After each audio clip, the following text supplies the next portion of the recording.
Good evening, I'm John Batchelor. This is the John Batchelor Show. Larry Kudlow, CNBC and Kudlow Radio on the weekend, is here as my colleague and co-host, and this is our chance to speak of the debate coming up week less one day from now between the two presidential candidates, Donald J. Trump and Hillary Clinton.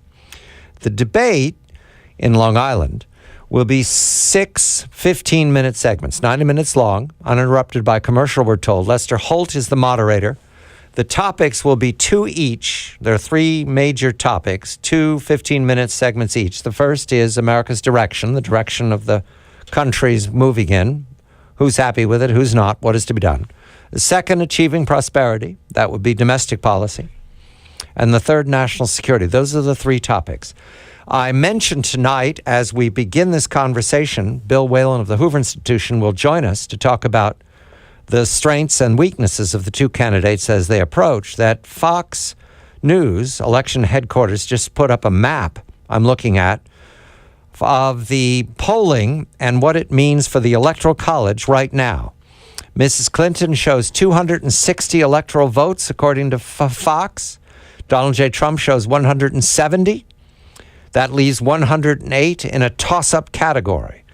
Toss-ups include Florida, Georgia, North Carolina, Ohio, Colorado, Arizona, and Nevada. Mr. Trump is in a position to do very well, but this is a close election. The polls show it. The behavior of the candidates these last days, once Mrs. Clinton returned to the campaign trail, show that they know it's highly competitive, and therefore the debate next Monday night will be determinative, will be an historical event for America. Larry, a very good evening to you. Fair-minded to say this is a tight race and competitive. Good evening to you, Larry. Good evening, John. Yes, both counts. Even these toss-up states have tightened. I guess when the national polls tighten, the toss-up states usually follow suit. Trump is on a roll. Mrs. Clinton's in deep trouble, digging holes deeper and deeper. So the debate's going to be really important. In some sense, just my opinion, we'll hear Bill's in a moment. In some sense, it may now be Trump's race to lose. It may be. I don't know if I'm exaggerating or not. Of course, I've been an informal advisor to Mr. Trump, but it seems to me Trump has all the ammo on key issues. You know, you outlined some of these general topics. And I don't think she does. In fact, I don't know what her message is on almost everything, except, some far-left nostrums, which I don't believe will be particularly popular. So I may be wrong, but I think Trump's in the driver's seat. The question, John, is going to be, will he have the discipline and the preparation to get out his key points on economic growth and national security and terrorism and so forth, the discipline and the issues, and to handle Mrs. Clinton, shall I say, gingerly, tough, but gingerly. Tough, but not impolite or disrespectful. I would put that out on the table. Bill, a very good evening to you. The Electoral College right now favors Clinton, but you must achieve 270. And so Fox is showing her short of that. The Electoral College can turn on the debate or not. There are going to be three debates. A good evening to you. Do you measure this race competitive, tight right now? And then we'll go immediately to the strengths of both candidates as they approach this debate on Monday. Good evening to you, Bill. Yeah, hi, John, and hi, Larry. It's tight, and it's getting tighter than a tick, and way too uncomfortably so for Hillary Clinton.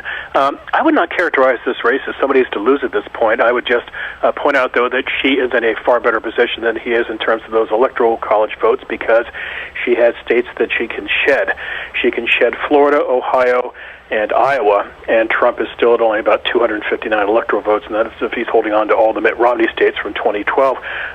So Trump would still have to get Nevada and still another state or two after that. So she's in a better position than he is, but Larry is right, the momentum is with Trump.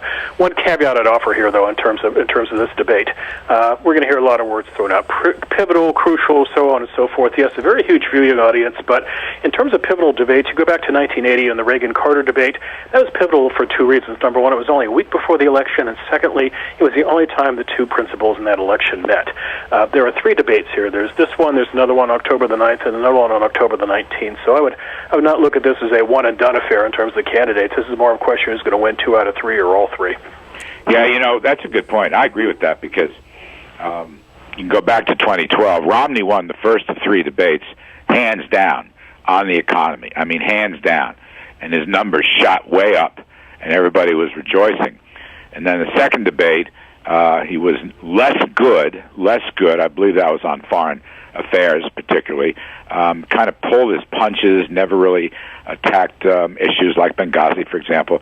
And then the third debate, it's like Romney froze. He froze. It was after the bad hurricanes and so forth. So you're right about that. You are right. I'm just saying, Bill, that Trump has so much momentum.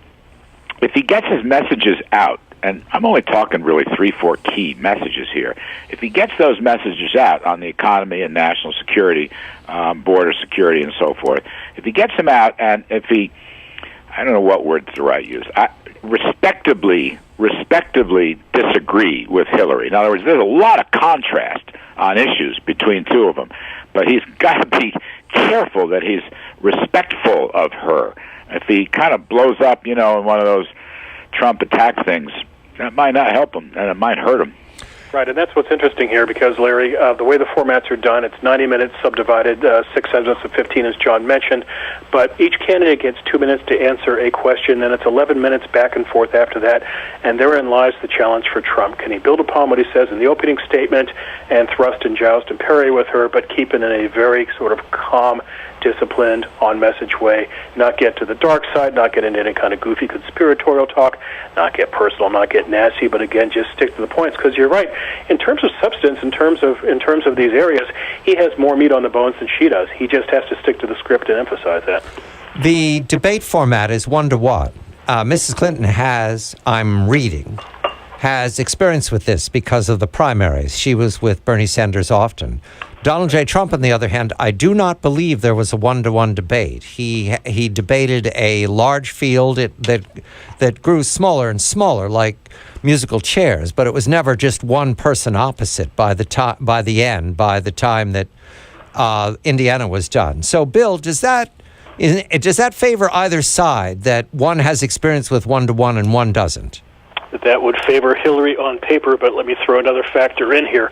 This is a 90-minute debate, and I'd like to see the fine print on how many bathroom breaks there are during the debate, how many pauses and all that, because one of these candidates has been struggling with her health of late, and the other one has not. And so this is another great factor for her in this debate. It's not just what she says, but it's how she comes across.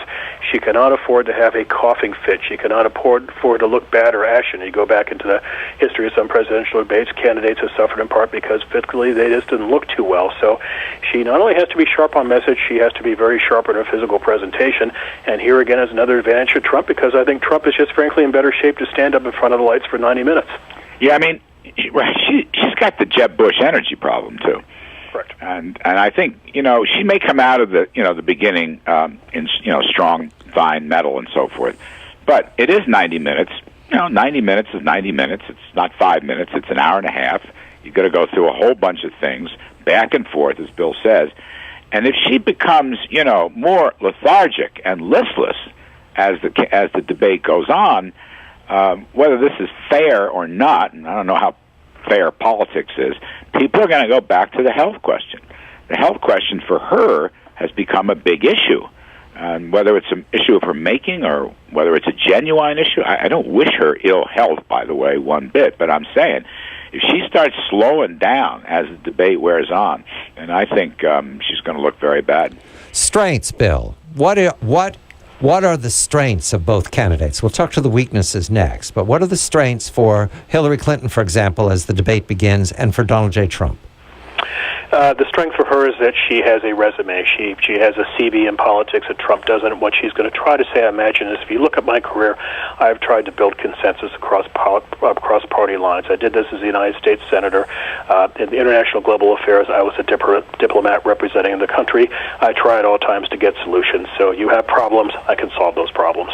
And Donald J. Trump's strength, as he begins the debate, I understand it's 90 minutes. His strength is that he does not have that political resume like her, and so he's not part of the problem, he's part of the solution. He's from beyond Washington. As a businessman, he's used to bringing people together in a room, and he's used to solving problems as well. So two people, each will claim to be a problem solver, but from different ways in their background. That's fascinating to me, because this business about experience was totally rejected actually, you could say in both primaries, although Hillary wound up beating Bernie Sanders. Took her a long time to put him away. But on the other side, remember how important experience was going to be? Remember the Republican mantra, we want a seasoned, experienced governor? Remember how all those governors, and they're bright guys, were telling people how well they did in their individual states and so forth? And there's Trump, the outsider, just slamming away one after another. Now, he can't slam away in this, but I kind of think this experience argument is just not going to help her. And Trump, that'll be an opening for Trump to show not only her failures, particularly in foreign policy, but the big contrasts. I mean, let's just take economic growth, which is the number one issue. Economic growth, jobs, wages. Larry, can we wait till we come back? Yes, Because we're going to do the weaknesses next. And Hillary Clinton has weaknesses in economics, and Donald J. Trump has, of course, a good tax plan. Bill Whalen of the Hoover Institution, Larry Kudlow, my colleague and co-host of CNBC and Kudlow Radio on the Weekend. When we come back, this is Debate Prep. We've dealt with the strengths. We'll come to the weaknesses next Monday night on Long Island. I'm John Batchelor.